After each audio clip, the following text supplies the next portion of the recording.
अस्सलाम वालेकुम everyone, welcome back. सो मैं लेकर आ चुकी हूँ आप सबके लिए एक मरतबा फिर से हमारे कंप्लीट नावल को, जिसका नाम है वो आशिकी है मेरी बाय मौलाना शाहाना।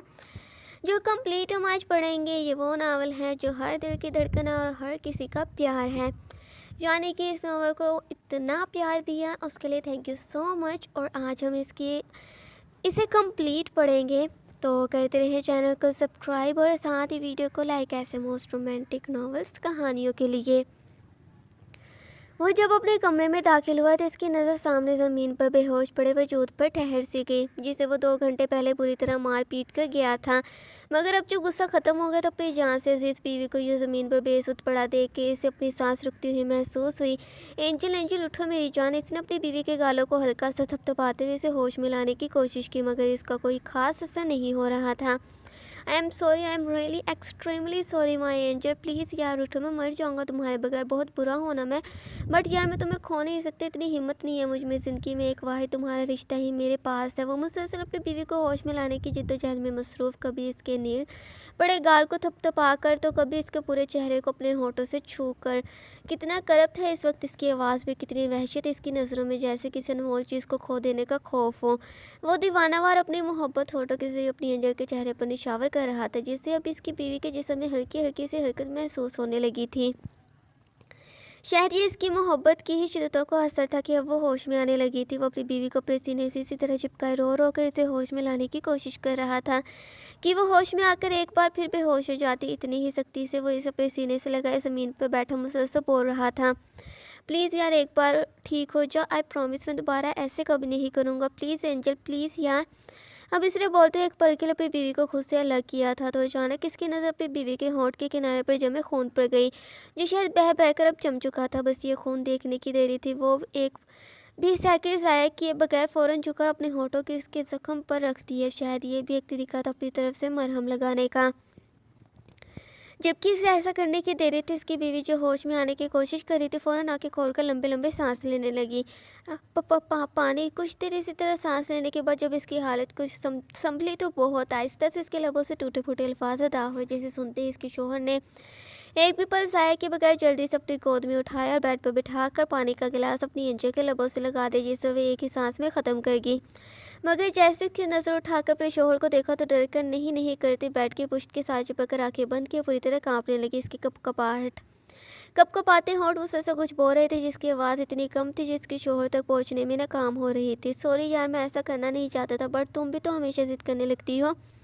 तुम्हें पता है ना मुझे बहस करने से कितनी नफरत है, गुस्सा आ जाता है मुझे, फिर तुम मुझे क्यों नहीं समझती।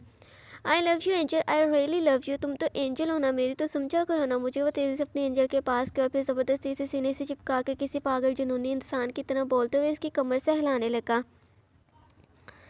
अगर कोई नॉर्मल इंसान इसके रूप को देख लेता तो यकीनन इसे एक मुकम्मल साइको इंसान का खिताब देता। ऐसे ही बर्ताव कर रहा था वो एंजल। मैं बहुत अकेला हूँ, कभी कोई रिश्ता नहीं मिला मुझे इस मामले में, मैं हमेशा से बहुत करीब रहा हूँ, लेकिन जब तुम मिली ना मुझे लगा मुझे मेरी दुनिया मिल गई है। मुझे भी कोई ऐसा रिश्ता मिल गया जो मुझे समझेगा, जो हमेशा मेरे साथ रहेगा, जो मुझे मोहब्बत करेगा।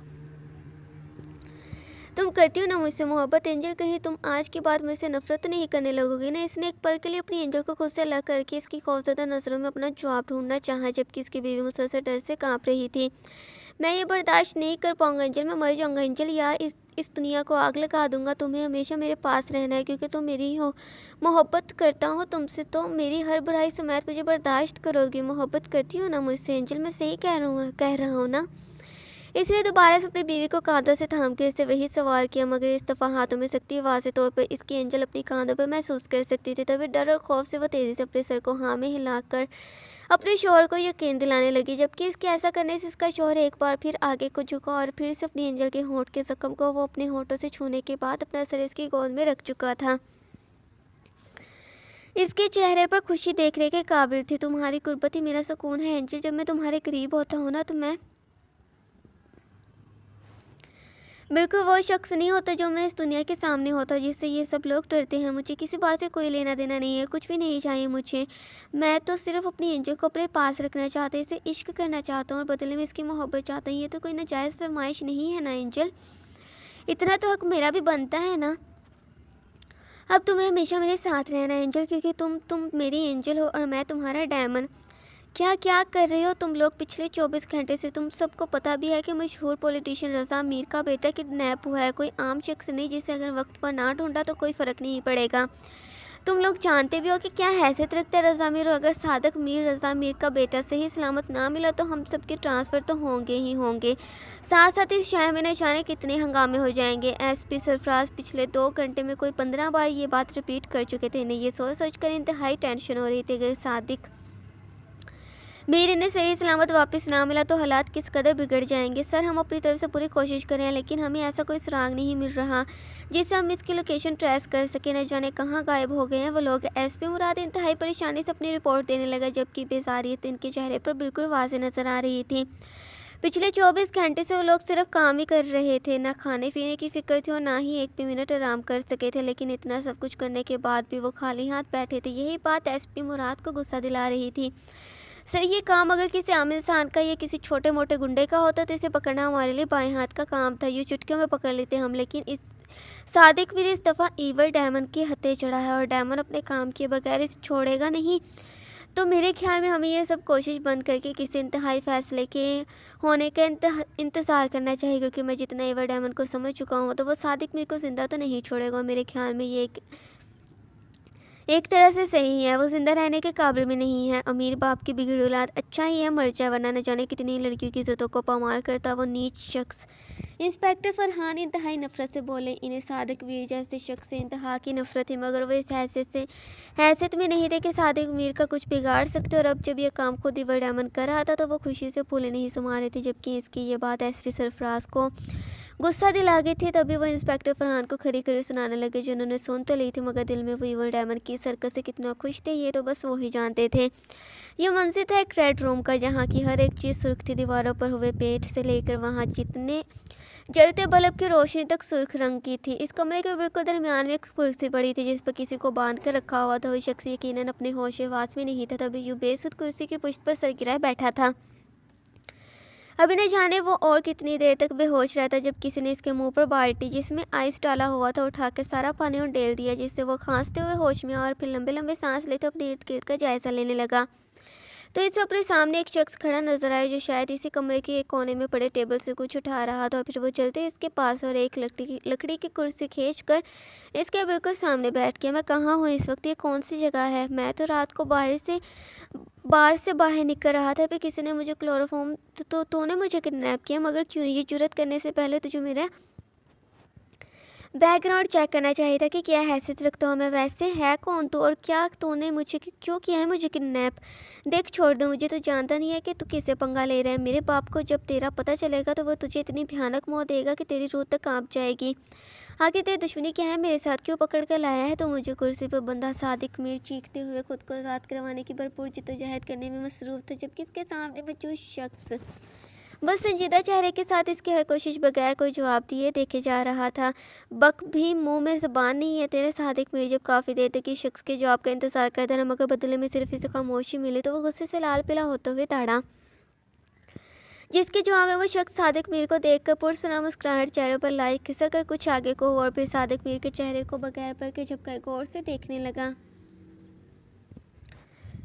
काफ़ी देर तक इसे यूं ही देखते रहने के बाद इस शख्स ने सादिक मीर के चेहरे पर जोर की फूंक मारी, फिर कहका लगाते हुए वापस अपनी जगह पर आया। अजीब सी चमक थी इसकी नज़रों में जब वो सादिक मीर को घूर रहा था, जैसे कोई शिकारी अपने शिकार को चमकीली नज़रों से देखता है। सादिक मीर को वो कोई साइको लगा था। इसका बर्ताव भी किसी नॉर्मल इंसान जैसा नहीं था। इस वक्त इस साइको इस शख्स के साथ इस खौफनाक जगह पर अकेले रहने पर सादिक मीर को वाकई में डर लग रहा था। बस यहाँ से निकलना चाहता था। तभी एक बार फिर से खुद को साथ करने के लिए वो हाथ पाँव चलाने लगा। यार, कौन है तू? छोड़ दे मुझे। अगर तुझे पैसे चाहिए तो मेरा बाप दे देगा तुझे, और तेरी डिमांड से बढ़कर ही वो रकम होगी। ले ले जो तुझे चाहिए, बस मुझे जाने दे। सादिक मीर जब एक दफ़ा फिर से कोशिश करते हुए थक गया तो कुछ आराम और तहम्मुल से बात करने लगा। सादिक मीर की बात सुनते हुए शख्स फिर से आगे को झुका और अपने हाथ में मौजूद छोटी सी छड़ी टाइप औजार जो ऑपरेशन के लिए इस्तेमाल होता है, इसे सादिक मीर के गर्दन पर रखकर हल्का सा दबाया, जिससे सादिक मीर की चीख निकल गई। मगर इसकी चीख इस शख्स की बारूब आवाज़ में कहीं दब सी गई थी। जान चाहिए तेरी, ये दे दे मुझे। तो जानना चाहता है ना कि कौन हूँ मैं, तो तुझे किडनैप क्यों किया है? तो सुन, डैमन, ईवल डैमन हूँ मैं, जो तुझ जैसे गंदी नाले के कीड़ों को इसके अंजाम तक पहुँचाता है। तुझे जैसे गंद की इस दुनिया में कोई ज़रूरत नहीं, क्योंकि जब तक तू जिंदा रहेगा तब तक सिर्फ बुराई ही फैलाएगा। वैसे कितनी अजीब बात है ना कि मेरे का मतलब बदतरीन शैतान है, लेकिन काम में तुझ जैसे बुराई ख़त्म करने का करता हूँ। तेरे पापों का घड़ा मुकम्मल भर चुका है, तब तेरा हो जा इन पापों का कफारा अदा करने के लिए। डायमंड बोलने के साथ ही संजीदा खौफ से तासुरा चेहरे पर सजाए उठा और फिर सादिक मीर का दायां हाथ रस्सी से आज़ाद करवा के सामने पड़ी कुर्सी पर रखा जहां वो खुद बैठा था।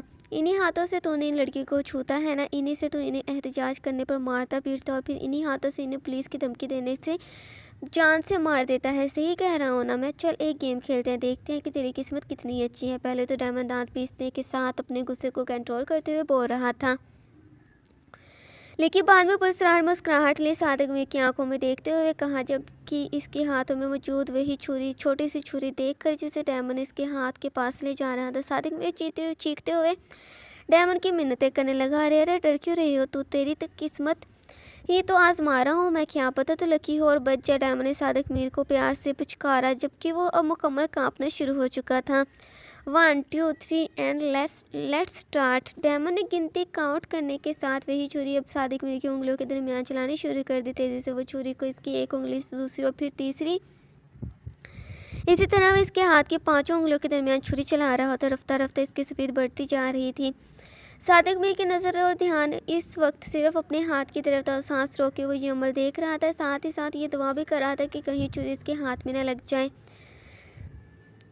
डायमंड जब 10 मिनट तक यही अमल करता रहा तो बोर होते हुए इसने छुरी सादिक मीर के हाथ की पुश्त में गाड़ दी, जिससे वह एक दिलखराश चीख मारते हुए ज़ोर ज़ोर से रोने लगा, क्योंकि छुरी इस कदर गहराई में गाड़ी गई थी कि सादिक मीर का हाथ कुर्सी के साथ ही चिपक गया। चुप कर चुप, मुझे शोर पसंद नहीं है। क्या लड़कियों की तरह रो रहा है? क्या कर दिया मैंने? हाँ, रो कैसे रहा है? वो भी तो रोती होंगी ना, तेरी मिन्नतें भी करती होंगी, तब तरस आता था तुझे इन पर? नहीं, तो सोच ही वो डायमंड को कैसे तरस आएगा तुझ जैसे गंदगी पर। अब आवाज़ ना है तेरी, बिल्कुल चुप कर। सादिक में जैसे मर्द को अपने सामने रोते और चीखते देख डायमंड अपने कानों पर हाथ रखकर गुस्से से डांटने लगा और सादिक मीर वाकई में डर कर अपनी चीखों और आंसू को अंदर ही अंदर दबाने लगा।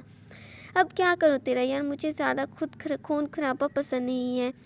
गंदगी बदबू उफ क्या आने लगती है मुझे। क्या करूँ क्या करूँ? हाँ हाँ चल तू बता, तुझे कैसी मौत हो? डायमंड कमरे से टहलने के साथ अपने दाएं हाथ की शहादत की उंगली को अपनी कनपट्टी पर हल्का हल्का मारते हुए पुर सोच अंदाज में सोचते सादिक मीर से मुखातिब हुआ और डायमंड की बात सुनते सादिक मीर फ़ौरन दोबारा से चीखना और मिन्नतें करने के साथ साथ इसे पैसों का लालच देने लगा।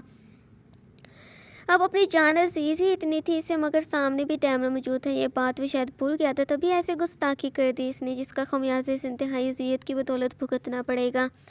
डायमंड गुस्से में इसी टेबल की तरफ बढ़ा और फिर वहां पर से एक और बहुत बड़ा चाकू उठाकर वापस सादिक मीर की तरफ और इसके पाँव के टखने के नीचे इतना गहरा कट लगा गया कि अगर वो एक कदम भी चलने की कोशिश करती इसकी टांग यकीनन पाँव से अलग हो जाए। डायमंड के इस सवाल पर भी इस रेड रूम में एक बार फिर से चीखें गूंजने लगी थी। तभी ये चीखें डायमंड के गुस्से को हवा देने का कारगर साबित हुई थी। तभी वो जो अब कमरे में वॉक कर रहा था दोबारा गुस्से से तनफन करते सादिक मीर तक गया और फिर इसके मुंह पर जोर का पंच मारा, जो कि इसकी नाक तोड़ने का बायस बना।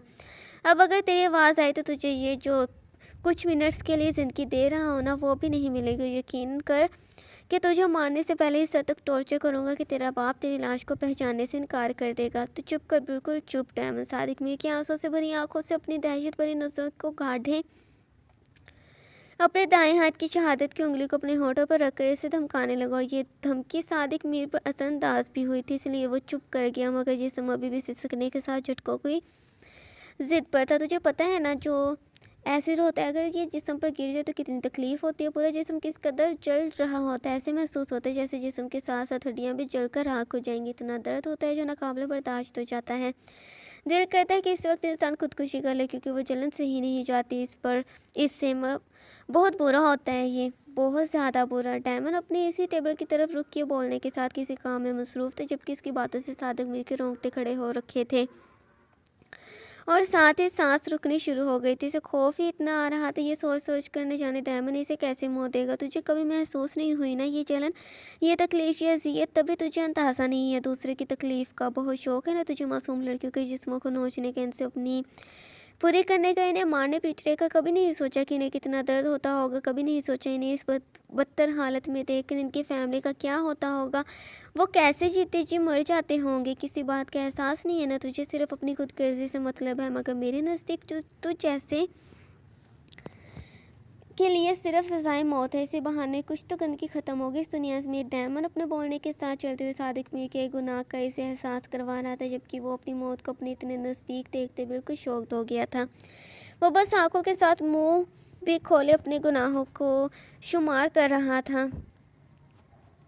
जब इसे डायमंड अपनी तरफ बढ़ते हुए नजर आ रहा था आया, इसके हाथ में कोई इंजेक्शन था जिसमें कोई लिक्विड टाइप चीज़ थी। सादिक मीर आंखें फाड़े डायमंड का रुख अपनी इसे हाथ की तरफ होता देखने लगा, जो कुर्सी के साथ गाड़ा हुआ था। क्या कर रहे हो तुम, क्या है इसमें? इतनी देर के वक्फे के बाद अब सादिक मीर ने डरते डरते डायमंड से सवाल किया, और जवाब में इसे वही पुरसरा मुस्कुराहट देखने को मिली।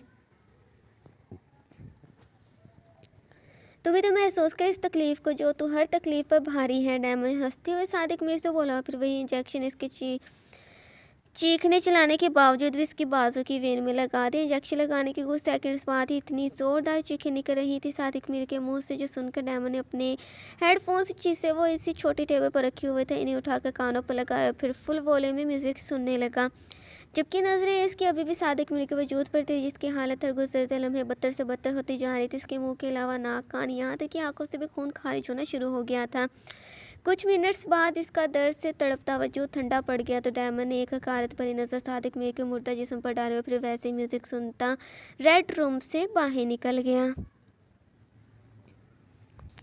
एक माह बाद सादिक मीर की लाश इसकी मौत के 3 दिन बाद इंतहाई बदतर हालत में कूड़े के ढेर से मिली थी, जिसकी वजह से रज़ा मीर ने ना सिर्फ सारे पुलिस डिपार्टमेंट का तबादला करवा दिया था, बल्कि शहर में भी जुलूस निकालने शुरू कर दिए थे। इस वजह से शहर का माहौल बहुत ख़राब हो गया था, और इसी माहौल को ठीक करने के लिए एसपी सुलेमान लोधी को कराची से इस्लामाबाद ट्रांसफ़र किया गया था, जबकि क्योंकि एक वही थे जो ये सब मामला कर सकते थे हैंडल, वरना कोई भी इस जगह तबादला करवाने से इनकारी था। आखिरी वर डायमंड का जो इलाका था ये इसलिए सिर्फ सुलेमान लोधी को ही यहाँ भेजा गया था, क्योंकि इनका रिकॉर्डिंग इंतहाई बहादुर और जीनियस पुलिस एहलकार का था। हालांकि इनकी साहिबजादी आयशा का 1 हफ्ते बाद निकाह होने वाला था, फिर भी अपनी ड्यूटी से इंसाफ करते हुए वो इस्लामाबाद पहुँच चुके थे।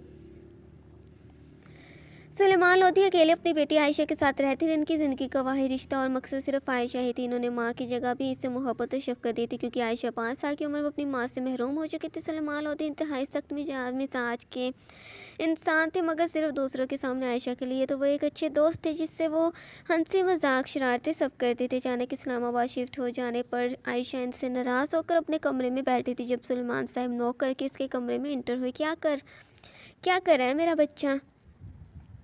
सुलेमान साहब ने मोहब्बत से आयशा के सर को पर हाथ रखा, तो आयशा ने अपने फ्रेंड से बाद में बात करने का कहते हुए काल काटी और फिर इन्हें मुस्कुरा कर देखने लगी। वो ऐसी ही थी, ज़्यादा देर तक किसी से नाराज़ नहीं रह पाती थी, और ये तो इसके बाबा थे, फिर भला इनसे कैसे नाराज़ रह पाती। तैयारी कर रही हूँ बाबा, जिसके लिए रमशा को भी बुला लिया है, वो कल तक आ जाएगी। आयशा आंखों में ढेरों चमक ली अपने बाबा से बोली, जबकि सुलेमान साहब को आयशा की कुछ अजीब लगी थी, जैसे वो कोई बहुत शरारत करने वाली हो, क्योंकि वो हमेशा ऐसे ही करती थी। अपनी 20 साल ज़िंदगी में उसने बहुत बड़े बड़े मजाक सिर्फ इंजॉयमेंट के लिए ही किए थे, जिसका खमियाजा सिर्फ सलमान साहब को भुगतना पड़ता था। किस चीज़ की तैयारी करी हो आयशा, मैं बता रहा हूँ तुम्हें, इस शहर में तुम ऐसा कोई काम नहीं करोगी जिसे मुझे तुम्हें डांटने की ज़रूरत पड़े। सिर्फ 5 दिन सुकून से गुजार लो, फिर तो चली ही जाओगी तुम लंदन शादी के बाद।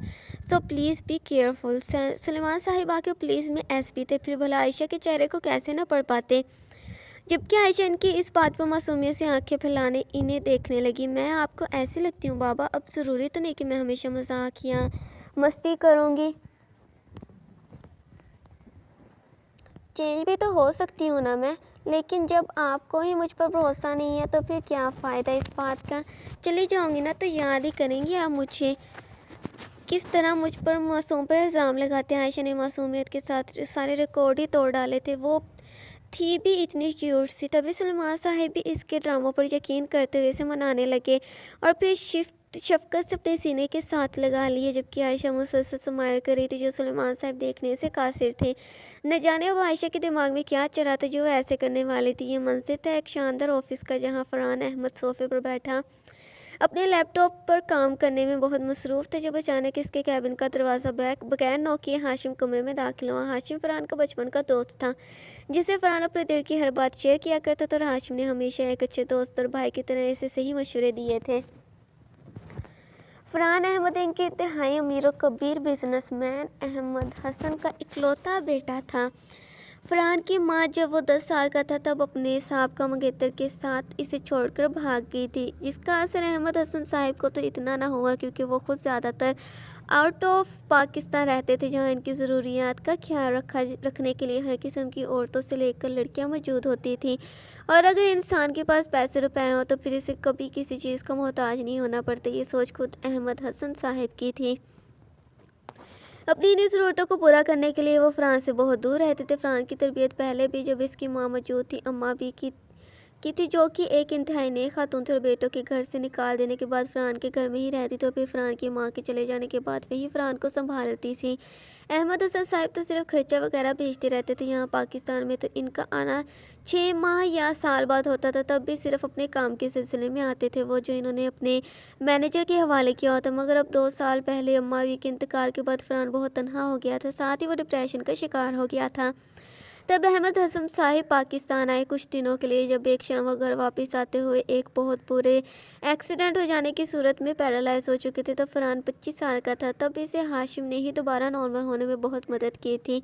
इस दिन से फ़रहान के कांधों पर बहुत सी जिम्मेदारियों का बोझ आ चुका था। न सिर्फ पाकिस्तान के बिजनेस को वो बखूबी संभाल रहा था, बल्कि आउट ऑफ पाकिस्तान भी वो अपनी सलाहियतों से अपने बिजनेस को हैंडल कर रहा था। कभी इर्द गिर्द भी खबर रख लिया कर फ़रहान सारा वक्त सिर्फ काम ही किया करता रहता है। पता भी है कि शहर में क्या कुछ हो रहा है।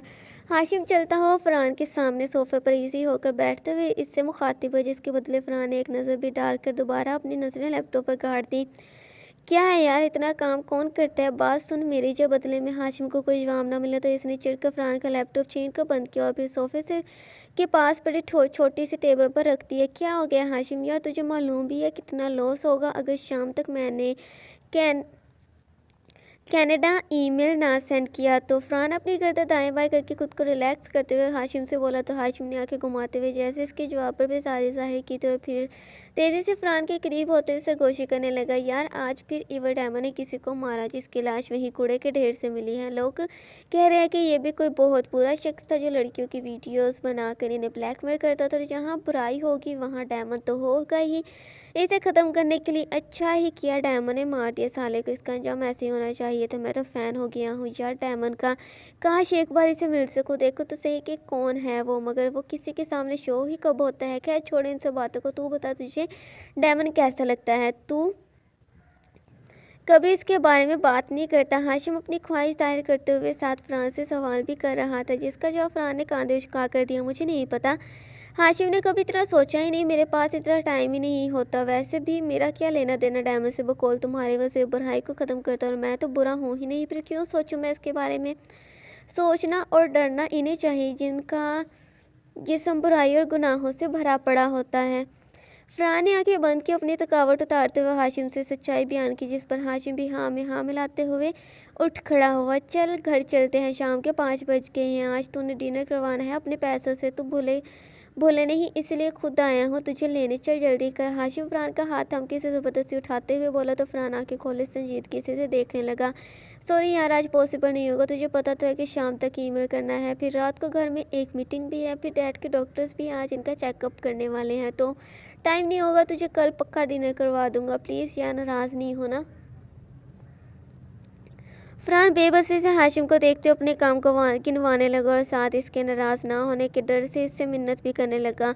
तो हाशिम इसकी मजबूरी समझते इसके गले लगकर एक धप इसके कमर पर लगाकर सी यू टुमारो कहते हुए ऑफिस से बाहर निकल गया। हाशिम ने बाहर जाते फ़रहान भी अपनी होश में टाइम देखते हुए घर जाने के लिए उठ खड़ा और फिर अपने लैपटॉप उठाकर ऑफिस से बाहर पार्किंग एरिया की खड़ी अपनी गाड़ी की तरफ चल पड़ा। शाम के वक्त आयशा अपने दोस्त रिमशा के साथ कमरे में बैठी तैयार हो रही थी, जबकि इसके साथ बैठी रमशा चेहरे पर परेशानी के तासुरात से जाए इसी ही मस्किनों की तरह देखी जा रही थी। आज आयशा का निकाह होने वाला था और वो भी जाए खुद तैयार होने के रमशा को दुल्हन बनाने में मसरूफ़ थी, जबकि खुद वो जीन्स शर्ट में मौजूद थे, साथ वो स्नेकर पहने घर से भागने की मुकम्मल तैयारी किए हुए थी। अंकल मुझे पहचान जाएंगे, डम्पी समझो बात को, तुम अपने साथ साथ मुझे भी अंकल से जूते पड़वाओगी। रमशा ने एक दफ़ा फिर डरते हुए आयशा से बात करनी चाहिए इसका जिसका जवाब इसे एक घोड़ी की सूरत मिला था। क्या है रमशा, इतना सा भी नहीं कर सकती मेरे लिए? तुम्हें पता तो है कि मैं ये सब एडवेंचर के लिए करती हूँ। अब तक हर काम किया है पर शादी से कभी नहीं भागी। अब ये भी तो करना फ़र्ज़ था ना मुझ पर। तुम समझो मेरी बात को। आयशा ने अपनी बात पर जोर दिया तो वह खामोश होगी। और कैसे दोस्त हो तुम दो, जूते भी नहीं खा सकती मेरे लिए। वैसे डोंट वरी, बाबा तुम्हें जूते नहीं मारेंगे। कम अज़ कम मुस्कुराते हुए आयशा ने रमशा को तसल्ली करवानी चाहिए। बस तुम मेरे भागने की खबर फैलाने तक अपना निकाह मत होने देना, वरना मेरा तो कुछ नहीं जाएगा। आप शादीशुदा ज़रूर हो जाएंगी मैडम। आयशा ने रमशा के फूले हुए गालों पर चुटकी काटते हुए एक आंख दबाई तो वो गुस्से से आयशा को घूरने लगी। अब चलो बाहर निकलो वरना सब इधर आ जाएंगे और मेरा पकड़े जाने का तो बिल्कुल कोई इरादा नहीं है। लास्ट में मांग टिक्का सेट करते हुए आयशा ने रमशा को घूंघट निकाला और फिर इसे उठाने लगे तो वो भी मुंह बनाते हुए आयशा की बात मानने लगी। आखिर अब वो और कोई चारा भी तो नहीं था। फ्रेंडशिप में तो इंसान क्या कुछ नहीं कर जाता। तो ये तो सिर्फ छोटी सी बात थी। तुम कैसे भागोगी डिम्पी? बाहर सब मौजूद है, फिर कैसे निकलोगी घर से? रमशा कमरे से निकलते वक्त रुककर आयशा से बोली, जिसके बदले में आयशा ने एक भरपूर स्माइल के साथ विंडो की तरफ इशारा किया। लड़की आयशा के लिए कोई भी काम नामुमकिन नहीं है और वैसे भी अगर लगन सच्ची हो तो इंसान कभी मायूस नहीं होता। मेरी फ़िक्र करना छोड़ो और जाओ दुल्हन साहिबा, वरना मेरा प्लान सारा फ्लॉप हो जाना है। आयशा ने ज़बरदस्ती रमशा को कमरे से निकाला और फिर खुद हल्की हल्की सी खिड़की से खोल कर बाहर लॉन का जायज़ा लेने लगी। जब इसने नोट किया कि एक गार्ड ठीक 2 मिनट बाद इसके रूम का चक्कर लगाकर वापस चला जाता है तो वो वेट करने लगी। और फिर जब गाड़ी यहाँ का चक्कर लगाकर वापस चला गया तो वो तेज़ी से खिड़की पलांग कर लॉन में आई और फिर बगैर पीछे देखे मेन गेट की तरफ दौड़ने लगी। जबकि इसे भागते देख गार्ड्स ने शोर मचाना शुरू कर दिया और फिर साथ खुद भी आयशा को पकड़ने की गर्ज से इसके पीछे दौड़ने लगे। आयशा के लाख एक्टिंग करने के बावजूद भी सुलेमान साहब इस बात से आगाह थे कि वो ज़रूर कोई ना कोई फंडा करेगी। तभी इन्होंने सारी तैयारी कर रखी थी। जब एक गार्ड घर में इंटर हुआ तो सुलेमान साहब को आयशा के भागने की खबर देने लगा तो इन्होंने अफसोस से आयशा के बारे में सोचा और फिर खुद भी लड़के वालों से माजरत करने के बाद अपनी गाड़ी की कीज़ उठाते हुए घर से बाहर निकल गए। शाम अब रात में ढल गई तो इर्द गिर्द अंधेरा फैलना शुरू हो चुका था। जब फरहान जो अपने घर जाने की जल्दी में था वो गाड़ी ख़राब होने की सूरत में चेहरे पर बेजारियत से चाहे अपने ड्राइवर को फ़ोन करके दूसरी गाड़ी लाने का कह रहा था, जो ठीक 15 मिनट बाद फरहान के सामने मौजूद थे। इससे पहले कि वो गाड़ी में बैठता इससे अपने दाएं जानिब से एक लड़की दौड़ती हुई नजर आई जिसका बहुत सारी बॉडी बिल्डर्स पीछा कर रहे थे। अभी फरहान ये सिचुएशन समझने में ही मसरूफ़ थे जब वो लड़की भागती इसके पास पहुंच गई और फिर इसे हेल्प बोलकर तेज़ी से इसकी गाड़ी खोल कर इस पर बैठ गई। और हेलो मिस्टर, कार स्टार्ट करो ना, या मुझे पकड़वाने का इरादा है? फरहान शॉक्ड सा इसे अपनी गाड़ी में बैठे देख रहा था। जब वो दोबारा गुस्से से फरहान से बोली तो फरहान ने भी अपने होंठ चबाते हुए फ़ौरन गाड़ी में बैठकर गाड़ी स्टार्ट कर दी। जबकि वो तमाम गार्ड्स आयशा को किसी के साथ गाड़ी में जाते देख कर खुद को सुलेमान साहब को गाड़ी का नंबर के साथ साथ सारी बात बताने लगे। कौन थे वो लोग जो तुम्हारा पीछा कर रहे थे? फरहान गाड़ी ड्राइव करते हुए अपने साथ में जो फ्रंट सीट पर बैठी आयशा से पूछने लगा, जो अपने मोबाइल में किसी का मैसेज सेंड कर रही थी। हाँ, वो तो मेरे बॉडी गार्ड्स थे। एक्चुअली आज शादी थी मेरी तो मैं वहाँ से भाग गई फॉर एडवेंचर। असल में ना यही एक चीज़ थी जिसका एडवेंचर लेना था, बाकी तो इसलिए मैं अपना ये शौक़ भी पूरा कर रही हूँ। बट बाबा को मेरे इस एडवेंचर से बहुत नफ़रत है, तभी इन्होंने इनके गार्ड्स को मेरे पीछे भेजा ताकि मैं पकड़ी जाऊँ। सिर्फ कुछ टाइम की बात है, फिर खुद मैं चली जाऊँगी वापस घर, बल्कि बाबा तक खुद आ जाएंगे मुझे लेने। आयशा ने अपना मोबाइल गाड़ी के डैशबोर्ड पर रखते हुए फरहान को जवाब दिया तो फरहान ने अजीब नज़र से इसकी तरफ देखा। क्या थी वो लड़की? कोई पागल ही थी यकीनन, जो सिर्फ एडवेंचर के लिए अपनी शादी से भाग गई। हाय, आई एम आयशा सुलेमान, यहाँ की एसपी सुलेमान लोधी की साहिबजादी। अपना भी कुछ तारुफ करवा दे मिस्टर XYZ। आयशा अपने वही दोस्ताना रवैया इख्तियार की अपना दायां हाथ फरहान के सामने करते हुए इसका तारुफ मांगने लगी। तो इससे पहले कि फरहान कोई जवाब देता अचानक से अपने सामने 2-4 गाड़ियां रुकती देखकर फ़ौरन इसने ब्रेक लगाए फिर आयशा की तरफ देखने लगा, जो मुंह बनाते हुए इसे ही इशारा कर रही थी, आगे बाबा मुझे लेने। So good bye mister XYZ, अगर किस्मत ने चाहा तो दोबारा मुलाकात होगी। तब आप अपना नाम ज़रूर बता देना। और हाँ, इससे पहले आयशा मजीद कोई बात कहती इसकी तरफ का दरवाज़ा चेहरे पर गज़बनाक तासुरात से जाए सुलेमान साहब ने बजाया और फिर इसे बाहर आने का कहा तो आयशा भी बगैर कुछ बोले गाड़ी से बाहर निकल गई। सुलेमान साहब के साथ इनकी गाड़ी में बैठते हुए तेज़ी से वो वहाँ से गायब हो गई। जबकि इसकी जाती फरहान ने अपनी गाड़ी स्टार्ट की तो अचानक इसकी नज़र डैशबोर्ड पर पड़े मोबाइल पर गई, जो यकीनन इसका नहीं था। यानी आयशा जल्दी में अपना मोबाइल इसकी गाड़ी में ही छोड़ गई थी। कुछ सोचते हुए फरहान ने वो मोबाइल उठाया, फिर अपनी पॉकेट में रख लिया। जबकि आयशा के पागलपन को सोचकर बेख्तियार इसके होठों पर मुस्कुराहट फैल गई। सुबह के 8 बजे का वक्त था जब आयशा चेहरे पर मासूमियत के साथ अफसोस के तासुरात से जैसे सुलेमान साहब के कमरे में दाखिल हुई, जो इस वक्त मुकम्मल तैयार खड़े थे अपने काम पर जाने के लिए।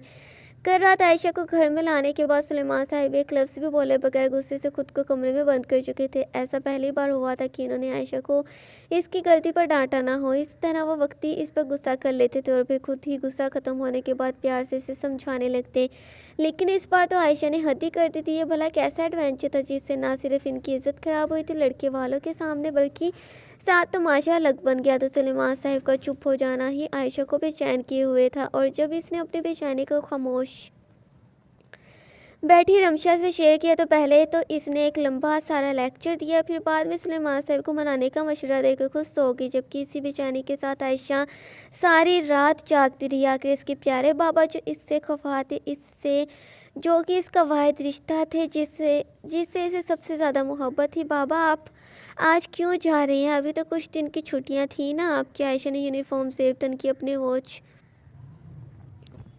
अपनी वॉच पहन रहे सुलेमान साहब से सवाल किया, जिसका जवाब इसे मुकम्मल खामोशी की सूरत में मिला। यहाँ तक कि इन्होंने गलती से एक नज़र भी आयशा पर नहीं डाली थी। यही हरकत आयशा को मज़ीद दुखी कर गई थी। वो तेज़ी से चलती हुई सुलेमान साहब के पास आई और फिर इनके सीने पर अपना सर टिका दिया, साथ ही अपने दोनों बाजों से इनकी कमर के गिर्द घेरा तंग कर लिया। बाबा अपने राज है ना मुझसे। I am sorry Baba, I know कि इस दफ़ा कुछ ज़्यादा ही हो गया मुझसे, बट नाउ आई प्रॉमिस कि आइंदा मैं कोई एडवेंचर नहीं करूँगी। इतना बड़ा तो कभी भी नहीं। अब मैं आपकी नाराज़गी बर्दाश्त नहीं कर सकती। हाँ बाबा प्लीज़ मुझे माफ़ कर दे, लास्ट टाइम प्लीज़। मेरा आपके सिवा और कोई और है ही कौन जिससे मैं मजाक कर सकूँ, इसलिए आपके साथ कह लेती हूँ। लेकिन आइंदा से वो भी नहीं करूँगी। अपनी छोटी छोटी सी ख्वाहिशों को जहर पिला दिया करूँगी अब से, लेकिन आपको तंग नहीं करूँगी। अब तो मान जाए बाबा, इस तरह मुझसे खफा ना हो। और अगर आपने अभी नाराज़गी ख़त्म ना की तो मैं चम्मच से अपनी वेन काट कर सुसाइड कर लेनी है, फिर पछताते रहिएगा आप। आयशा पहले तो संजीदगी से बात करती रही, जबकि आखिर में वो अपनी टोन में वापस आ चुकी थी और मजाक करने लगी। इसका यही तरीका था मनाने का, जो यकीनन नाकाम साबित भी हुआ, क्योंकि सुलेमान साहब ने हंसते हुए आयशा के गिर्द अपने बाजुओं का घेरा बनाया और फिर इसके सर पर बोसा लेने के बाद संजीदगी से बोले, बेटा आपको शायद अंदाज़ा नहीं है कि कल कितनी जिल्लत सहनी पड़ी है आपके बाबा को। वो लोग बोले तो पहल कुछ नहीं, मगर इनकी नज़रें बहुत कुछ बयान कर रही थी। आज तक मैंने कभी किसी की बात बर्दाश्त नहीं की, क्योंकि मुझे मेरी इज़्ज़त अजीज़ ही इतनी है कि आज तक मैंने कोई ऐसा काम किया ही नहीं जो मुझे जिल्लत को उठानी पड़े कि गहराइयों में धकेल दे। आप इस बात को समझती भी हैं कि जवान लड़की का घर से यूँ भाग जाना कितनी बड़ी बात है। लोग किस नज़र से देखते हैं इस लड़की के साथ इसकी फैमिली को भी। ये सिर्फ आप या मैं जानते हैं कि आपने ये सिर्फ एडवेंचर के लिए किया, मगर लोग इस बात को नहीं समझते। वो सिर्फ बातें बनाना जानते हैं, बल्कि ये तो ब्रेकिंग न्यूज़ थी। इसके लिए मैं मानता हूँ कि मैं आपको इतनी तवज्जो या मोहब्बत नहीं दे पाया जितनी एक माँ देती है। शायद इसी वजह से आपको इन बातों की नवैयत का अंदाज़ा नहीं है, मगर फिर भी बेटा अब आप खुद माशाल्लाह से बहुत समझदार हो गई हैं, तो खुद इन बातों पर गौर फिक्र किया करें। आपको आपकी गलती का एहसास हुआ, मेरे लिए इतना ही काफ़ी है, मगर दोबारा आप ऐसा कुछ नहीं करेंगे। मुझे आपसे यही उम्मीद है, क्योंकि मेरी इज़्ज़त आपके लिए भी अहम और हर चीज़ से अजीज़ होनी चाहिए। सुलेमान साहब आयशा को इसी तरह अपने साथ लगा इंतहाई मोहब्बत और शफ़क़त से समझाते गए और आयशा को वाकई में अब इस बात का अंदाज़ा हुआ कि सुलेमान साहब की इज़्ज़त पर कितनी बड़ी चोट लगी है। तभी इसने शर्मिंदा होते सुलेमान साहब से एक दफ़ा फिर से माफ़ी मांगी और फिर इससे वादा किया कि आइंदा ऐसा कुछ नहीं होगा जिससे सुलेमान साहब का नाम और इज़्ज़त ख़राब हो। आयशा का ये वादा करना और इन्हें आइंदा ऐसा कुछ ना करने का यकीन दिलाना सुलेमान साहब को बहुत खुश कर गया। इसी खुशी में इन्होंने अपना क्रेडिट कार्ड आयशा को दिया और फिर इसे रमशा के साथ शॉपिंग करने का कहते हुए खुद घर से बाहर निकल गए, क्योंकि आज इनका फर्स्ट डे था यहाँ, यानी घर वापस आने में काफ़ी देर हो जाती। इसलिए वो चाहते थे कि आयशा घर में अकेली अकेली बोर ना हो, मगर आयशा के साथ वो ड्राइवर के अलावा 2 बॉडीगार्ड भी छोड़कर गए थे, जिसके साथ वो शॉपिंग कर जाती। क्योंकि वो कॉल इनकी वो अपनी लाडली बेटी की ज़िंदगी को कोई रिस्क में नहीं ला सकते थे, जो इनके जीने का वाहिद ज़रिया थी। मामू आप यहाँ पर कैसे हो? What a surprise. सलमान साहब अपने ऑफिस में बैठे अब तक इनके केसेस देख रहे थे, जिनके कत्ल डायमंड के हाथों हुआ था, जब अचानक से एसपी जरान अली अपने न्यू एसपी से मुलाकात करने जैसे ही इनके ऑफिस में दाखिल हुआ तो सलमान साहब को देखकर खुशी से चहका, जबकि इसकी आवाज़ सुनकर सलमान साहब ने अपनी नज़रों का रुख जियान की तरफ किया तो मुस्कुराते हुए उठकर इससे मिलने लगे। रियान अली सलमान साहब की बड़ी बहन खालदा बेगम का इकलौता बेटा था, जो यहाँ इस्लामाबाद में एसपी के ओहदे पर फाइज था। 2 महीने पहले दहशतगर्दों को रोकने के चक्कर में इसे शदीद चोटें आई थी, इसलिए छुट्टियों पर होने की वजह से इसका ट्रांसफ़र कहीं और नहीं किया गया था। अब जब मुकम्मल सेहतयाब होकर वो दोबारा ड्यूटी पर ज्वाइनिंग देने लगा तो इसे पता चला कि कोई न्यू एसपी आए हैं, जिनसे मुलाकात करने पर वो इनके ऑफिस में चला आया था। आप यहाँ कब से मौजूद हैं मामू, और आपने एक चक्कर भी घर नहीं लगाया? That is not fair.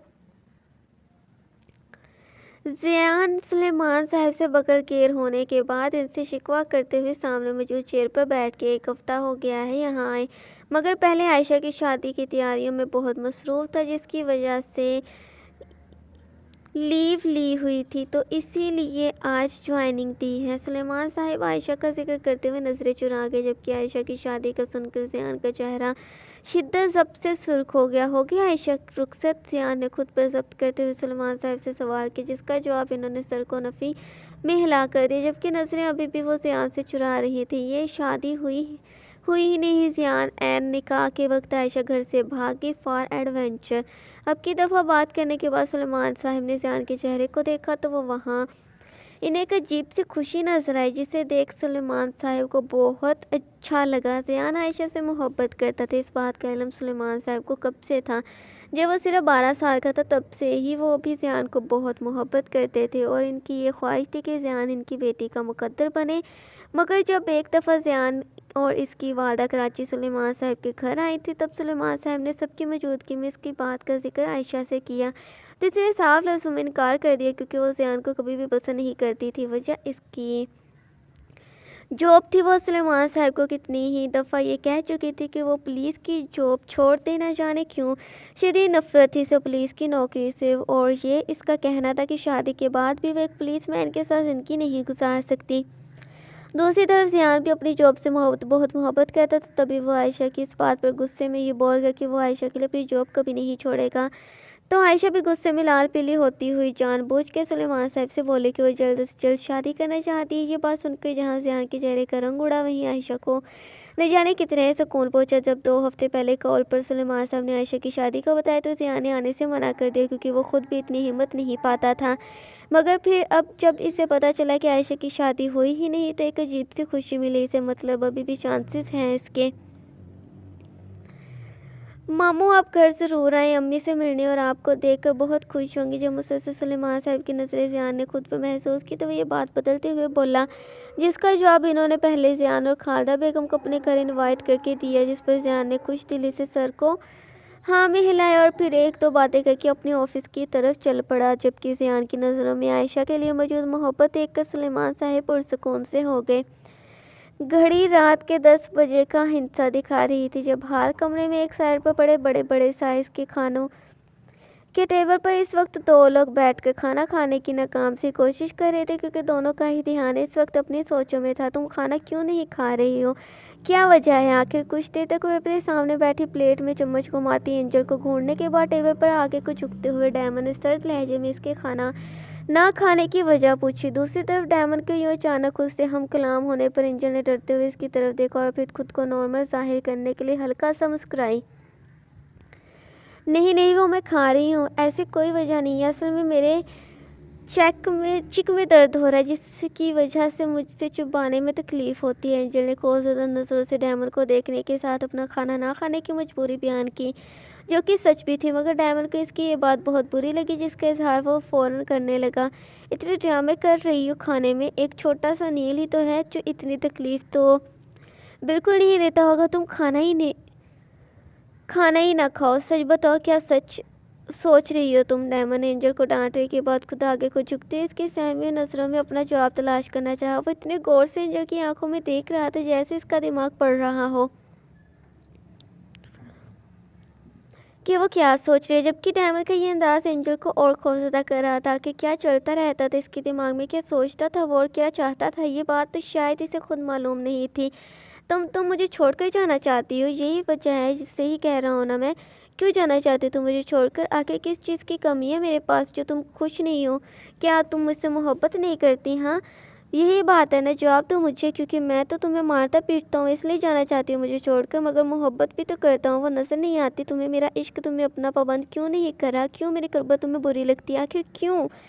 Diamond angel पर चीखते हुए कुर्सी से उठा, फिर अपने सामने पड़ी खाली प्लेट को उठाकर ज़मीन पर पटक दिया। साथ ही सख्त तासुरात ले एंजल की तरफ बढ़ा और फिर इसके हाथ मजबूती से थाम कर इसे घसीटते अपने कमरे की जानिब चल पड़ा। कमरे में ले जाते ही डायमंड एंजल को बेड पर धक्का दिया और फिर साइड की दराज टेबल की दराज में से छोटी सी रस्सी निकाल कर इससे एंजल के हाथ बेड के साथ बांधने लगा। जबकि इस अमल में एंजल बार रोते हुए डायमंड को मना कर रही थी। वो जानती थी इसके वहशीपन को कि अगर वो इसे बेड के साथ बांध देता तो इसके बाद इसका इरादा क्या कुछ करने का था। पिछले 1 माह में न जाने कितनी दफ़ा एंजल को बांधने के बाद इसके जिस्म पर अपनी छाप छोड़ चुका था। ये भी एक तरीका था इसका ये साबित करने का कि वो सिर्फ इसकी है। प्लीज़ डायमंड, आज नहीं, मेरे जिस्म में बहुत दर्द हो रहा है, बहुत तकलीफ़ हो रही है मुझे। आपकी इस शिद्दत भरे अंदाज पर मैं वो बर्दाश्त नहीं रखती। प्लीज़ आज छोड़ दे मुझे। एंजल ने सिसकते हुए डायमंड की बाकायदा मिन्नत कर दी, क्योंकि कल सुबह ही तो इसने एंजल को बहुत बुरी तरह पीटा था,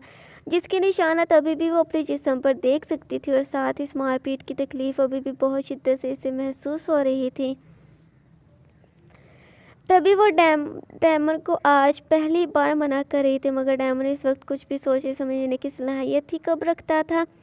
इस वक्त इसके दिमाग पर न जाने कौन सा जुनून सवार था, जिसने एंजल की हर मिन्नत समाजत पर कान धरे बगैर दराज में मौजूद स्याह पट्टी निकाल के इसे एंजल की आहो पुकार इसके मुंह में ही दबा दी और फिर साथ ही अपनी शर्ट उतारी, फिर खींच कर एंजल के वजूद से कपड़े नोचते ज़मीन पर फेंकने के बाद खुद वो तेज़ी से बेड पर बंधी एंजल के वजूद पर काबिज हो चुका था। इसका हर फाल जुनूनियत और वहशत से भरपूर था, जिससे एंजल के वजूद में ठेस उठने लगी थी। मगर डायमंड बगैर एंजल की तकलीफ़ का अहमद अपने ही अमल में मसरूफ़ था। तुम सिर्फ मेरी हो एंजल, तुम्हारे वजूद पर, तुम्हारी रूह पर सिर्फ डायमंड का हक है। वो चाहे तो तुम्हें अजियत और अगर चाहे तो अपने इश्क की बारिश में भिगोए, क्योंकि इस बात का वो हक अपने पास महफूज रखता है। डायमंड एंजल को दर्द से दुचार करते मुझसे इसके कान में सरगोशी कर रहा था, जबकि एंजल आंखें बंद के सिसकते हुए अपने कर्ब की आंसू के ज़रिए ख़त्म करने की नाकाम सी कोशिश कर रही थी। लेकिन आज एक बात एंजल पर वाज़ेह हो चुकी थी कि वो डायमंड जैसे शख्स के साथ मज़ीद गुजारा नहीं कर सकती, जो शख्स इसके दर्द, इसकी फीलिंग्स को नहीं समझता, बल्कि हर दिन वो इसे सिवाय तकलीफ़ के और कुछ नहीं देता। जिस शख्स के नज़दीक और कोई खिलौने से भी गई गुजरी चीज़ है, जो अपने पागलपन में एंजल की रूह तक को फना कर चुका था। और इसके इसी शिद्दत पसंद रवैये से वो खुद के वजूद तक से नफरत करने लगी थी। वो मज़ीद इस साइको शख्स के साथ खुद को बर्बाद होते बर्दाश्त नहीं कर सकती थी। आज अपने इस जारहाना रवैये से डायमंड एंजल के दिल में अपनी पहली फांस गाड़ चुका था, मगर इसे इस बात का होश ही कब था। तो वो तो एंजल के नाजुक सरापे से खुद को मदहोश करने में मसरूफ़ थे, इस बात से अनजान कि वो अपनी एंजल को खुद से कितना दूर कर रहा है।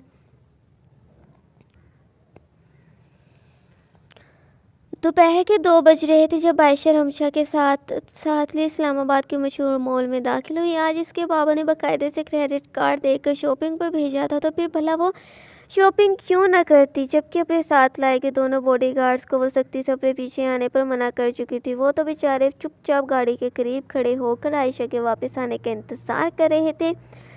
एक से दूसरी, फिर दूसरी से तीसरी दुकान पर फिरते हुए वो रंग बिरंगी चीज़ों को देखकर पसंद करने की कोशिश कर रही थी, मगर इसे पसंद कुछ भी नहीं आ रहा था। अब तो रिमशा को भी भूख लग चुकी थी और इसने आयशा से 2 बार कहा भी कि पहले कुछ खा लेते हैं, हमें फिर शॉपिंग कर लेंगे। मगर आयशा का मुकम्मल ध्यान इस वक्त सिर्फ सामने मौजूद शूज़ की तरफ था, जिन्हें वो बहुत गौर से देख रही थी। मगर हर बार वो एक को रिजेक्ट करते हुए दूसरे शूज़ को उठाकर देखने लगी। काफ़ी देर तक शूज़ नापसंद करने के बाद, इससे पहले कि वो किसी और दुकान का रुख करती, इसे अपने पीछे से किसी की मर्दाना आवाज़ सुनाई दी जो इसे इसके नाम से पुकार रहा था। आयशा को हैरत तो बहुत हुई, क्योंकि यहाँ इस्लामाबाद में वो बिल्कुल अनजान थी। फिर भला कौन इसे पहचान सकता है? इसी हैरत के ज़रिए असर आयशा ने पेशानी पर बल डाले अपना रुख पीछे की तरफ किया तो इसे एक और हैरत का शदीद झटका लगा, क्योंकि सामने मौजूद फरहान इसे मुस्कुराते हुए जो देख रहा था। आप यहाँ कैसे? Oh my God, really? तो हो गई हमारी दोबारा मुलाकात? आयशा पहले तो हैरान ही, फिर अचानक से उसने फरहान को मुखातिब किया, जिसके जवाब में फरहान बस मुस्कुराते हुए इसे ही देखे जाए। मिस्टर XYZ, वैसे आपको मेरा नाम कैसे पता चला? हाँ, जवाब दें। आयशा तिरछी नज़र से फरहान के चेहरे को खूबरू चेहरे को देखते हुए बोली, तो फरहान ने वैसे ही चेहरे में मुस्कुराहट से जो आयशा का मोबाइल इसके सामने लहरा दिया। थैंक गॉड कि आपके पास रह गया, तो मुझे लगा कि गुम हो गया है मुझसे भागते वक्त। आपको पता है कि इसमें कितनी इंपॉर्टेंट चीज़ है मेरी। खैर, थैंक यू मिस्टर। अरे अब तो नाम बता दिए अपना, कितने रूड है वैसे आप। आयशा अपनी नेचर के मुताबिक बहुत जल्द फरहान से फ्रैंक हो गई थी, जबकि आखिर में इसके रूड बोलने पर फरहान ने ज़ोर से एक हक्का लगा और फिर चमकती आंखों के साथ अपना दायां हाथ आयशा के सामने करते हुए अपना तारुफ करवाने लगा। तो mister Farhan Ahmed the billionaire, आप अपना कीमती वक्त इस मॉल में घूमते फिरते हुए क्यों बर्बाद कर रहे हैं? इस वक्त में तो आप करोड़ों की डील्स फाइनल कर सकते हैं। फिर क्या काम पड़ गया आपको यहाँ पर?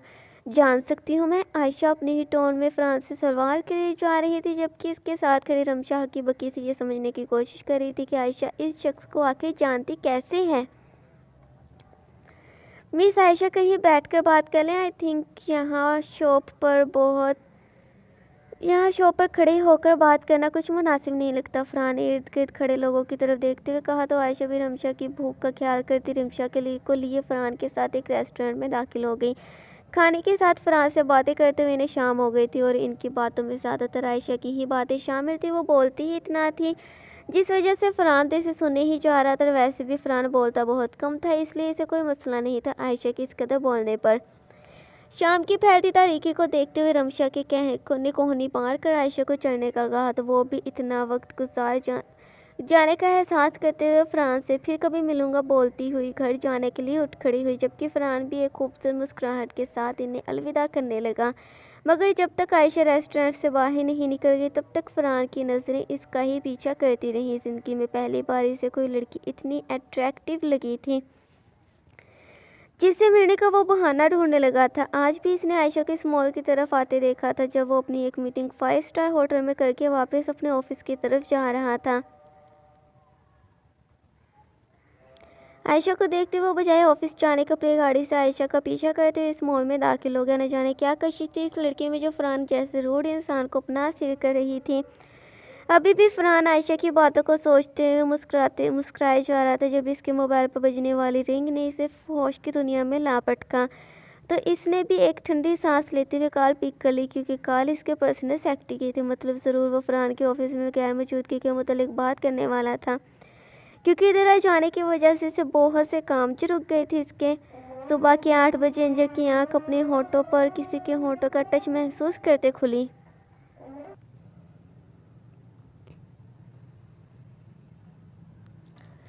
मगर वो हल्की सी आंखें खोलकर फिर से कसमसाती हुई आंखें बंद कर गई, क्योंकि अभी कुछ घंटे पहले ही डायमंड एंजल से लग होकर इसकी बाजू को रस्सियों से, जबकि मुंह को इसी स्याह पट्टी के से आज़ाद करवाया कर अपनी शर्ट इसके वजूद पर फेंकने के बाद कुछ एंजल की तरफ करवट की गहरी नींद सो चुका था, और एंजल कप कपाते हुए हाथों से डायमंड की शर्ट पहनकर अपना वजूद ढांपने के बाद न जाने कितनी ही देर सिसकते हुए वह होशो-हवास से गाफिल हो गई थी, यानी कि इसकी नींद अभी भी पूरी नहीं हुई थी।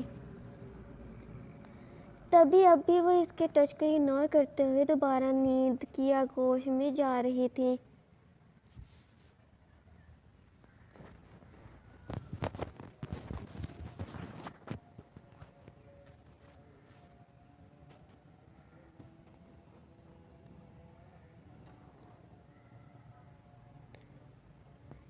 जब इसे अपनी पेशानी के बाद गालों पर किसी के किस करने का एहसास हुआ और फिर साथ ही अपने गाल पर नमी महसूस हुई, जिससे वो फ़ौरन पूरी नींद से बेदार हुई हुई खुद पर झुके डायमंड को देखने लगी, जो शायद अभी बात लेकर आया था। तभी इसके बाल नम थे, मगर साथ ही वो नम आँखों से इसे ही दीवानावार देखे जा रहा था, जबकि इसके कपकपाते हुए होंठ इस बात का सबूत थे कि वो काफ़ी देर से रो रहा था।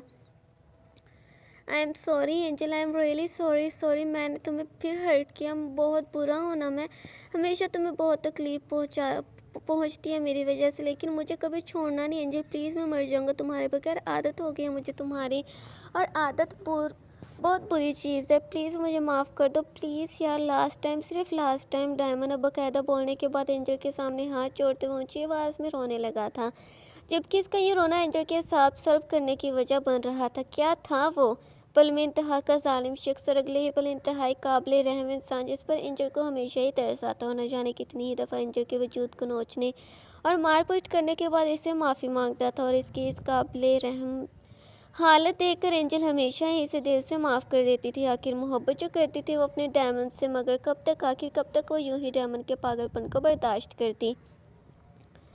कल रात के बाद से डायमंड एंजल को खुद से बहुत खफा कर चुका था, और अब एंजल का दिल ना सिर्फ डायमंड से बेजार हुआ था, बल्कि वो अब इसे माफ़ करने पर भी आमादा नहीं थी। इसलिए वो खामोश संजीदा नज़रों से डायमंड के अपने सामने जुड़े हुए हाथों को देखे गई, जबकि डायमंड अब रोते हुए एंजल को अपने गले लगा चुका था और बार बार इसे माफ़ी मांगे जा रहा था, जिसका ख्वाब ना देने को जवाब ना देने की गोया एंजल ने कसम खा ली। तो मगर डायमंड को खुद से यूँ चिपके हुए माफ़ी मांगने से वो बहुत चिड़चिड़ी हो रही थी। दिल कर रहा था कि डायमंड को धक्का देकर खुद से अलग कर दे।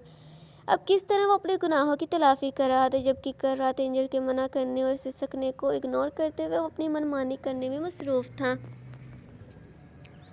इस वक्त डायमंड ने एंजल को इतनी ज़ोर से खुद पे बेचा हुआ था कि एंजल को अपनी सांस रुकती हुई महसूस हो रही थी। तभी इसने दिल पर पत्थर रखते हुए वो अल्फाज बोल ही दिए, जो सुनने के लिए डायमंड ऐसा बर्ताव कर रहा था। मैंने आपको माफ़ किया डायमंड, अब छोड़े मुझे, मुझे बात लेना है। एंजल ने वक्ती तो डायमंड को खुद से दूर करने के लिए अल्फाज बोल दिए, जबकि दिल तो वो अब शायद ही कभी डायमंड को माफ़ करती। मगर दूसरी तरफ डायमंड ने जब ये अल्फाज सुने तो खुशी से चहकते हुए एंजल से अलग होकर इसके चेहरे को चूमने लगा। फिर जैसे ही वो एंजल के लबों पर झुका, वैसे ही वो तेज़ी से डायमंड से अलग हुई। मुझे बात लेना है। एंजल बगैर डायमंड के चेहरे को देख के इससे बोली, और फिर उठकर बेड से उतरने लगी, जब डायमंड ने अपना हाथ अपनी बाजू एंजल की कमर में डालकर इसे वापस बेड पर लेटाया, और फिर मुस्कुराते अपने होठों से एंजल के लबों को छू गया। अभी इसे ऐसा करते कुछ सेकंड्स ही हुए थे जब एंजल ने फ़ौरन अपनी आंखें खोली, जिन्हें वो बंद कर चुकी थी। फिर डायमंड के सीने पर दबाव डाल के इसे खुद से दूर किया। डायमंड का भी मूड अच्छा था, तभी वो एंजल से अलग होकर खड़ा हो गया। तुम बात ले लो, मैं नाश्ता बनाता हूँ अपनी एंजल के लिए। एंजल ने डायमंड के मुस्कुराते हुए चेहरे को देखकर अपना चेहरा मोड़ते इस बात में सरल आया, फिर ड्रेसिंग रूम से अपने कपड़े लेकर बात में घुस गई।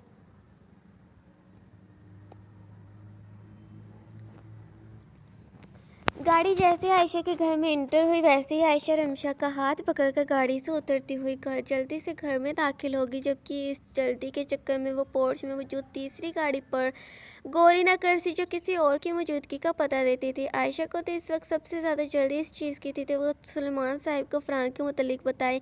वह ऐसी थी, हर छोटी से छोटी बात वो सुलेमान साहिब से शेयर करती थी, फिर भला ये बात कैसे ना बताती। मगर जैसे वह घर में दाखिल हुई तो इसे किचन के करीब किसी का साया नजर आया, जो देखते ही आयशा के अंदर की माचो वूमन जाग उठी, और वो बहादुरी से रिमशा को वहीं छोड़कर दबे कदमों से किचन की तरफ चल पड़ी। जैसे वे इस जगह पहुंची तो इसे वो अनजान शख्स वहीं खड़ा नजर आया। आयशा के दिमाग में सबसे पहला ख्याल चोर का ही आया था, क्योंकि बॉडीगार्ड्स तो आयशा के साथ ही थे, और किचन की तरफ ही एक एक्स्ट्रा डोर भी था, जिससे आयशा को ये बात कन्फर्म हो चुकी थी। ये चोर यकीनन इधर से इसी डोर से इंटर हुआ है। आयशा कुछ देर वहीं खड़ी होकर गौर से शख्स की हरकतें नोट करने लगी, और शायद अपनी पॉकेट में कुछ रख रहा था। मगर आयशा को लगा वो कोई हथियार निकाल रहा है। तभी वो इर्द गिर्द का जायज़ा लेने लगी, ताकि कुछ हथियार के तौर पर वो इसे भी मिल जा। और जब इसकी नज़र एक मोटे से डंडे पर पड़ी, जो यकीनन किसी मुलाजिम ने रखा हुआ था, क्योंकि इस जगह सांप बहुत होते थे।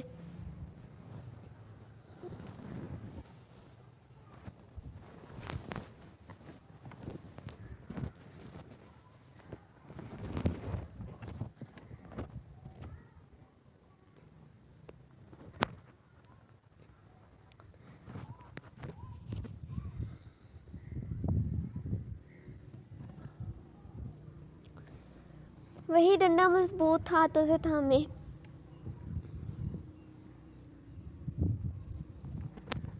आयशा इस शख्स की तरफ बढ़ी और मज़ीद इसके करीब जाकर जैसे इसने वो डंडा इस शख्स के सर पर मारना चाहा, वैसे इस शख्स ने हाथ पीछे को करते हुए डंडे को पकड़कर दूसरे हाथ से खींचते हुए आयशा को अपने सामने ला खड़ा कर किया। मगर आयशा की नज़र जैसे ही वहाँ मौजूद ज़ियान पर पड़ी, वहीं वो ज़ोर से तुम कहकर चीखी, तुम यहाँ क्या कर रहे हो? आयशा ने चेहरे पर गुस्सीले तासुरात से ज़ियान ने पूछा, जबकि वो अभी भी आयशा को वैसे ही थामे हुए इसके खूबसूरत मासूम से चेहरे को जी भर के देखने में मसरूफ़ था। जवाब दो, कब आई तुम और क्यों आए हो यहाँ पर? पहले तो तुम हाथ छोड़ो मेरा सड़ियल से। आयशा ने ज़ियान को घूरने के साथ खींचकर अपना हाथ इसकी गिरफ्त से निकाला, जिससे वो भी अपने हवास पे वापस लौटा। वो मामू ने बुलाया था मुझे यहाँ, घर इनवाइट किया तो मैं मना नहीं कर सका। तुम बताओ कैसी हो? ज़ियान पहले तो कंफ्यूज होते हुए बोला, मगर फिर फ़ौरन ही खुद को कंपोज करते हुए आयशा को मोहब्बत लुटाती नज़रों से देखने के साथ इसका हाल पूछने लगा। इसकी नज़रें तुम्हें ठीक है, एक सेकंड के लिए भी आयशा के चेहरे से जुदा होने को तैयार न थी। वो तो शायद पलकें भी नहीं झपका रहा था कि कहीं आयशा का चेहरा एक सेकंड के लिए भी इससे दूर ना हो जाए। तुम्हारे सामने ही देख लो कैसी हूँ मैं, और हाँ, बाबा से मिलने आई हो तो जाओ इसके पास बैठो, यूँ घर को बाद में ताड़ लेना। डरा ही दिया मुझे, नमूना सा ना हो। तो आयशा ने लापरवाही के साथ मिले जुले गुस्सीले लहजे में ज़ियान को कहा, जबकि आखिरी बात वो अपने मुंह में ही बोल पाई थी। और फिर आखिरी बार ज़ियान को घूरती वो अपने कमरे की तरफ चल पड़ी, जबकि ज़ियान जो कि एक ज़रूरी कॉल सुनने यहाँ चला आया था, मगर अब भी इसे लग रहा था कि ये फ़ैसला इसकी ज़िंदगी का सबसे बेस्ट फ़ैसला था, क्योंकि इस तरह वो अपनी मोहब्बत को तो जो देख और छू पाया था। ज़ियान के सोचने के साथ गर्दन मोड़कर तेज़ तेज़ कदम उठाती आयशा को देखा और फिर मुस्कुराते इसके पीछे ही चल पड़ा। मगर इरादा सुलेमान साहब की तरफ जाने का था, क्योंकि अब वो यहाँ से जाना चाहता था। कॉल जो आ गई थी इससे बहुत इम्पोर्टेंट, इसलिए वो सुलेमान साहब को अपनी वापसी को बोलने इनके कमरे की तरफ चल पड़ा। दोपहर का वक्त था जब एंजल किचन में अपने लिए चाय बना रही थी, जबकि इसकी सोचों का मरकज़ अभी भी डायमंड की ज़ात ही थी। इसे यही बात समझ नहीं आ रही थी कि ये अचानक डायमंड को हो क्या जाता है। वो तो इस बात की दावादार थी, इसी मोहब्बत का सबूत वे इसकी शादी के एक हफ्ते तक न जाने कितनी ही दफ़ा एंजल पर अपनी मोहब्बत जता कर देता रहा था। डायमंड की बेलौस मोहब्बत देखकर ही एंजल को खुद की ज़ात पर कई दफ़ा रश्क आने लगा था कि वो एक ऐसे इंसान की शरीक की हयात बनी जिसे ज़मीन पर पाँव तक नहीं रखने देता, जो इससे इतनी मोहब्बत करता है जितनी शायद वो वहमो गुमान में भी नहीं सोच सकती। लेकिन फिर अचानक आखिर ऐसा क्या हो गया डायमंड को कि वो अपनी एंजल को, जो इसका इश्क थी, जो इसे टॉर्चर करने लगा था, इसके जज्बात को रोंदने लगा था, इसके जिस्म को नोचने लगा था। तब तो इसे एंजल के आंसू भी नज़र नहीं आते थे। आखिर ऐसा भी क्या जुनून सवार हो जाता था इस पर कि जो वो अपनी शिद्दत एंजल पर लुटाकर ये साबित करता कि वो सिर्फ इसी की है। एंजल ने सोचा कि ज़ेरे असर चाय में चीनी पत्ती डालने के लिए डब्बा उठा रही थी जब डायमंड घर में दाखिल हुआ। अमूमन इसका घर वापस लौट रहा शाम तक होता था, मगर आज वो रोज़ के बरक्स जल्दी घर वापस आ गया था। किचन से आती आवाज़ें सुनकर वो सीधा वहीं चला और बगैर कुछ बोले दबे कदमों के साथ जाकर एंजल के पीछे खड़ा हो गया। फिर हल्का सा सर झुकाकर वो एंजल के बालों से आती दिलकश खुशबू को अपनी सांसों में उतारने लगा। ये डायमंड की गुर्बत का असर ही था जो एंजल को किसी की मौजूदगी का एहसास होने लगा था। जब इसने अचानक से मुड़कर इसे अपना वहम समझकर झुठलाना चाहा, मगर पीछे मुड़ते ही इसका सर बुरी तरह डायमंड के सीने से टकराया। इतना ही करीब खड़ा महसूस कर रहा था वो अपनी एंजल को।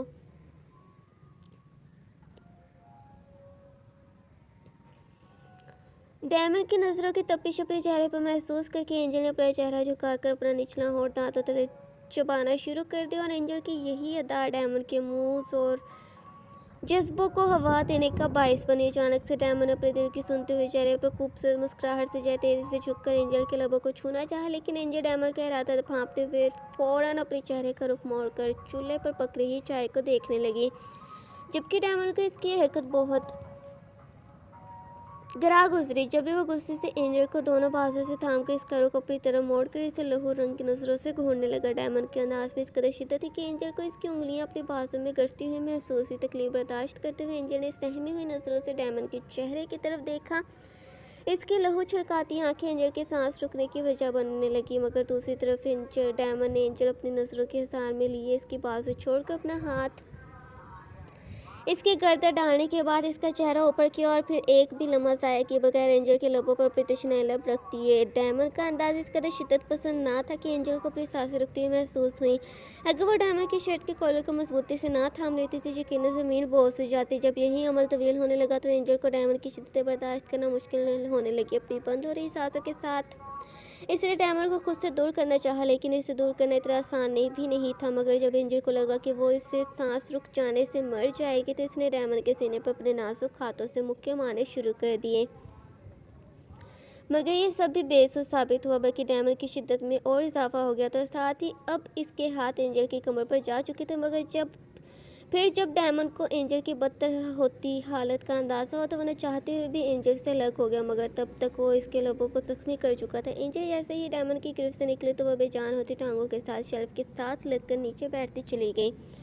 तेज हाँफते हुए खुद की सांस बहाल करने की कोशिश में हरकान होने लगी। कुछ देर बाद जब इसकी हालत कुछ बेहतर हुई तो इसने अपने लबों पर हाथ फेरा, जहाँ से चंद खून के कतरे इसकी हथेली पर निशान छोड़ गए थे। खून देखते ही वो आंखों में गुस्सा लिए डायमंड को देखने लगी, जो पुरस्कार खामोश नजर से इसकी हरकत नोट कर रहा था। एंजल ने गौर करने के बावजूद भी इसे डायमंड के चेहरे पर शर्मिंदगी कोई तासुर नजर न आया। जैसे ही अपने फाल पर ज़रा सा पछतावा न हुआ। डायमंड की यही हठ धर्मी एंजल की के इससे अलग होने के अज़्म को पुख्ता करने लगे। वहीं दूसरी तरफ डायमंड मुस्कुराते नजर से इसे देखने लगा था और फिर वो घुटनों केवल बैठते हुए एंजल के करीब होने के बाद इससे वॉर्न करने वाले अंदाज में गोया हुआ, आइंदा जब मैं तुम्हारे करीब आऊँ तो दोबारा ये गलती मत दोहराना, वरना सज़ा इससे भी ज़्यादा सख्त होगी। ये तो सिर्फ एक ट्रेलर था जिस पर तुम्हारी हालत ऐसी होगी। सोचो कि पूरी फिल्म देखनी पड़ गई तो क्या हाल होगा तुम्हारा। So be careful for the next time. Diamond ने अपनी बात मुकम्मल करके एक तंजिया मुस्कुराहट एंजल की तरफ उछाले और फिर किचन से निकलकर अपने कमरे की तरफ बढ़ गया ताकि अपने कपड़ों को तब्दील कर सके, जबकि एंजल की आंखें तेज़ी से बहना शुरू हो चुकी थीं।